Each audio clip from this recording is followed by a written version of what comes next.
오늘 본문의 말씀을 통해서 성령님이 명령하신 세계 선교라는 제목으로 함께 하나님의 말씀을 나누도록 하겠습니다.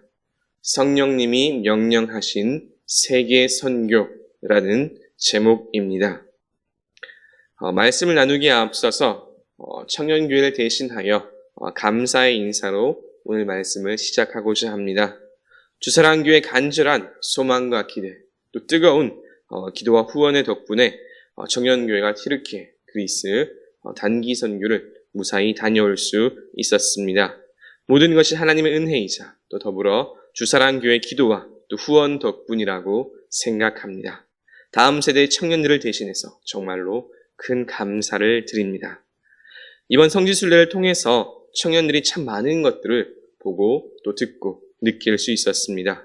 초대교회 성도들의 그 신앙과 삶을 돌아보고 또 사도 바울의 그 선교 여행의 발자취를 돌아보면서 세계 선교의 그 열정과 비전을 나눌 수 있었던 참으로 귀한 시간들이었습니다. 이제 우리의 다음 세대인 청년교회는 이 같은 주사랑교회의 간절한 소망과 또 기도와 후원으로 그 힘입어서 다음 시대에도 복음의 열정을 품고 민족과 세계로 나아가는 우리 다음 세대가 계속해서 될 수 있도록 성장할 수 있도록 꼭 기도해 주시기 바랍니다. 또한 사실 제 개인적으로도 참 뜻깊은 그런 시간들이었습니다. 비교적 젊은 나이에 이렇게 성지순례를 다녀올 수 있었던 것도 참으로 큰 하나님의 은혜였습니다. 이렇게 다녀온 후에 말씀을 보니까 예전에 미처 캐치하지 못했던 그런 부분들이 새롭게 보이는 그런 경험들도 할 수 있었습니다. 공교롭게도 오늘부터 시작되는 사도행전의 본문 말씀들이 또 사도 바울의 선교 여행의 말씀들이어서 하나님께서 주셨던 그 은혜와 영감들을 함께 나눌 수 있는 기회가 될 수 있을 것 같기도 합니다.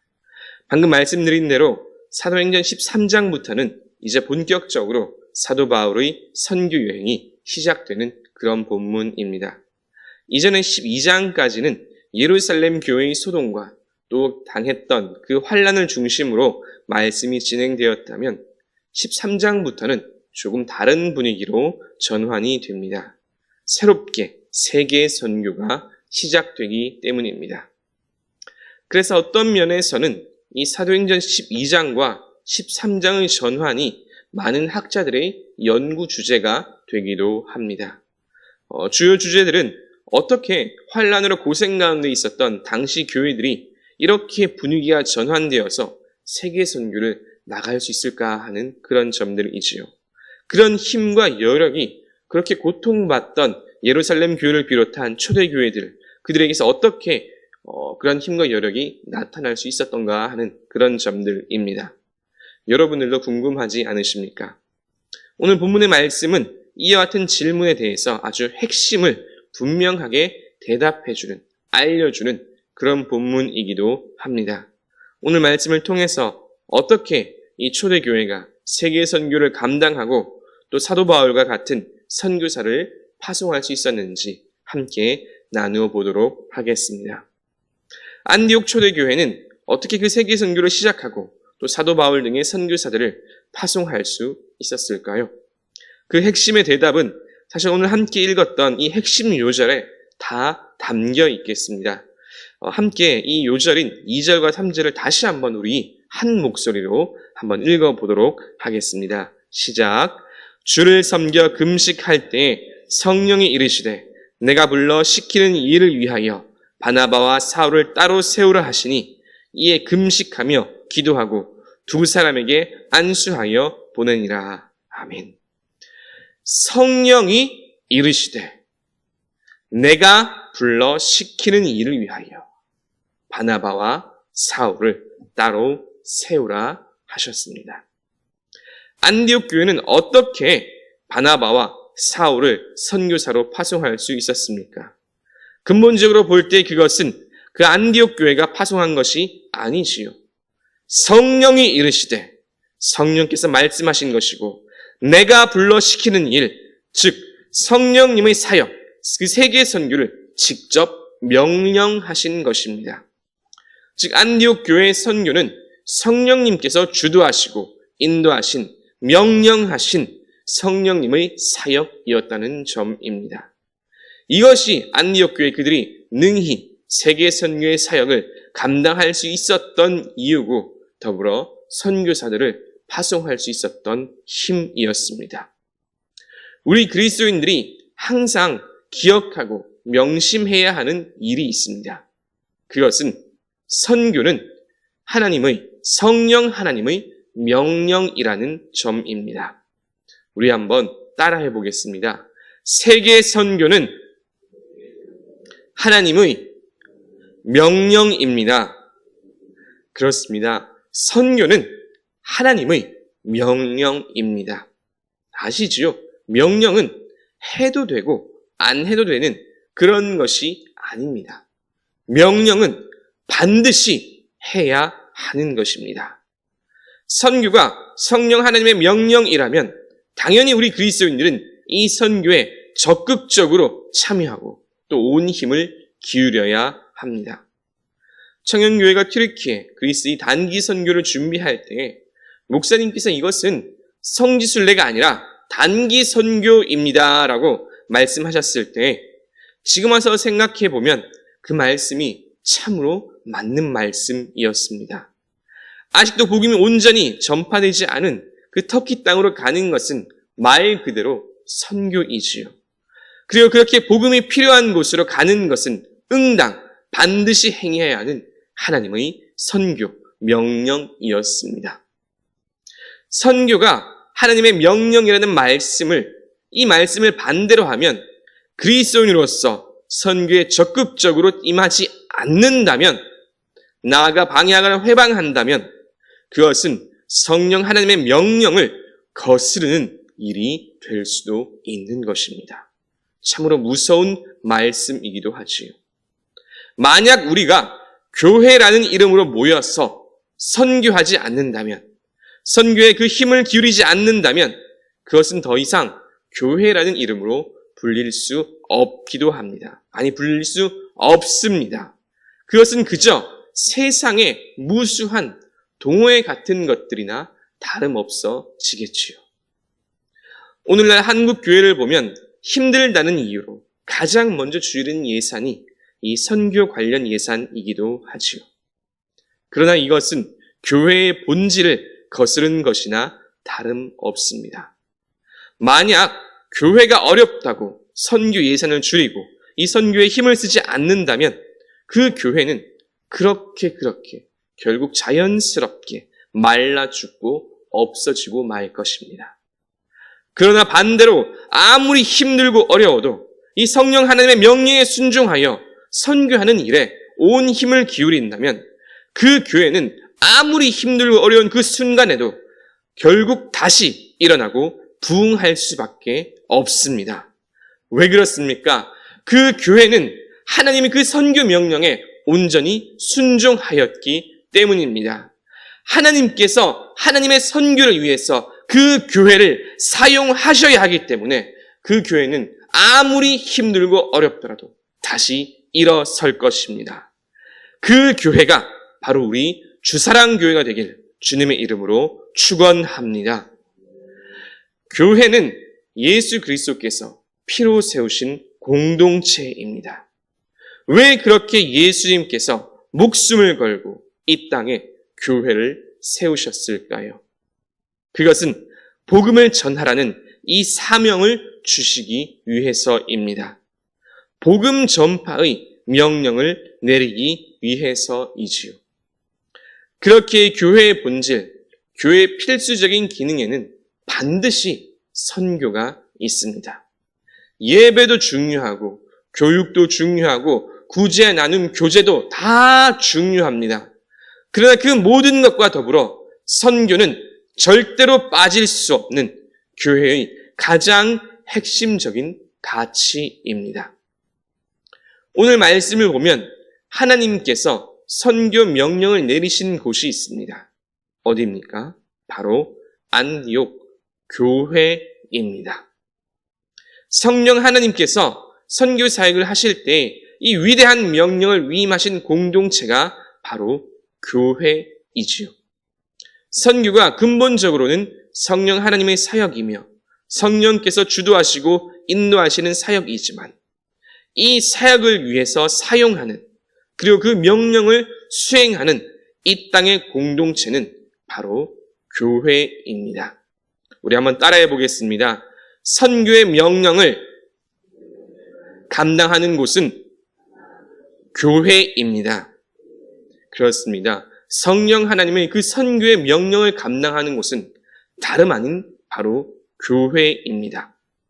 성령님은 안디옥 교회에 선교의 명령을 말씀하셨고 그리고 안디옥 교회는 이를 위해 바나바와 바울 두 사람을 따로 세우고 안수하여 파송하였습니다.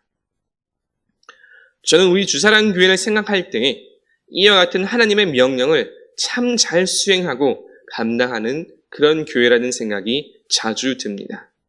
특히 강단 뒤에 걸려있는 이 표, 예수 그리스도를 품고 민족과 세계로라는 이 표현은 그야말로 성령님께서 우리 모든 그리스도인들에게 내린 이 명령을 가장 잘 나타낸 문구가 아닌가 하는 생각이 자주 들곤 합니다.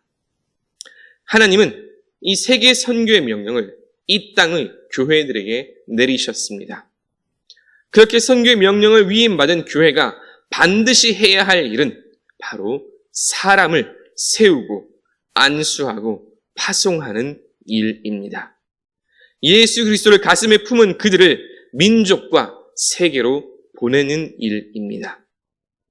우리 주사랑교회 역사를 보면 지금까지 정말로 많은 사람을 키우고 세우고 안수했으며 파송하였습니다. 오늘 말씀에 나오는 저 옛날 2000년 전에 안디옥 교회가 감당하던 그 사역을 오늘날 우리 주사랑교회도 함께 감당하고 있는 것입니다. 누군가는 교회의 규모나 성도의 수 등을 보고 우리 교회를 마치 작은 교회라고 말할지도 모르겠습니다. 그러나 확신컨대 하나님께서 보시기에 우리 주사랑교회는 결코 작은 교회가 아닙니다.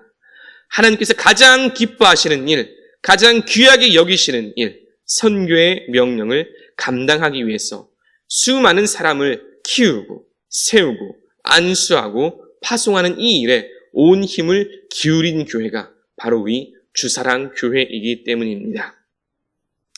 한 가지 고백을 하자면 이번 성지순례를 준비하면서 정말로 많은 성도분들께서 온 힘을 기울여 도와주셨습니다.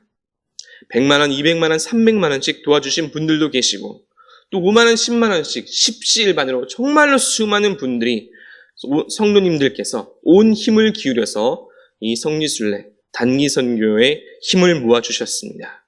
그렇게 모인 힘으로 우리 청년들을 터키와 그리스로 파송해 주셨습니다. 그리고 이를 우리 청년들도 참으로 잘 알고 있습니다. 제가 청년들에게 정말로 많은 주사랑교회 성도분들께서 너무나 많은 분들께서 도와주셨다고 알려줬고 그들이 이 사실을 알았을 때 청년들이 이렇게 고백하였습니다. 우리가 이렇게 큰 사랑을 받고 있는 줄 미처 몰랐습니다. 우리를 향한 간절한 기대와 소망이 담겨있는 이 헌금들을 그리고 이 시간들을 결코 허투루 보내면 안 되겠습니다. 우리도 믿음의 선배들의 그 길을 한번 따라가 봐야겠습니다. 이것이 청년들의 입술을 통해 나왔던 고백들이었습니다. 그 고백들을 들을 때 제 마음도 참으로 뜨거워졌었지요. 주사랑교회와 청년교회 목회자로서 저의 간절한 소망은 우리 청년들이 이 주사랑교회 1세대, 부모님 세대의 그 믿음, 그리고 바로 이 예수 그리스도를 품고 민족과 세계로라는 이 비전을 이어받는 것이었습니다. 근데 청년들의 그런 고백을 들을 때 이제 되었다 싶었습니다. 이제 이들이 다음 세대의 주사랑교회가 될 것이고 이들이 처음 주사랑교회가 세워질 때 가졌던 1세대와 같은 비전을 동일하게 품고 민족과 세계로 나아가는 성령의 사람들이 될 것이기 때문입니다. 오늘 말씀의 주제는 간단합니다.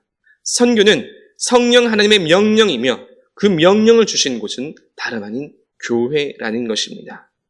그리고 그 교회는 명령을 따라 사람을 키우고 세우고 안수하고 파송해야 합니다.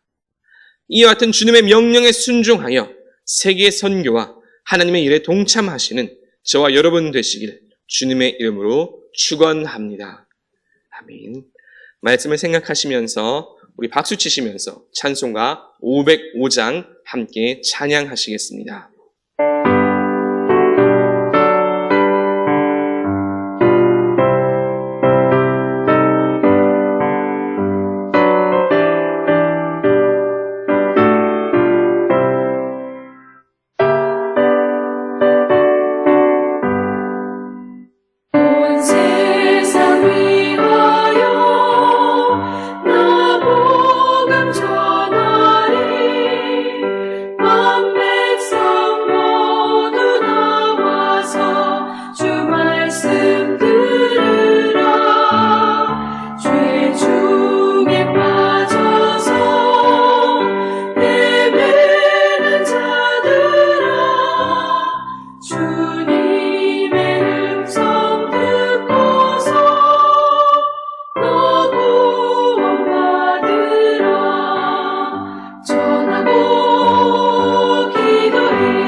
세상 위하여 이 복음 전하리 저 죄인 회개하고서 주 예수 믿으라 이 세상 구하려 주 돌아가신 것 나 증거하지 않으면 그 사람 모르리 전하고 기도해 매일 증인 되리라 세상 모든 사람 다 듣고 그 사람 알도록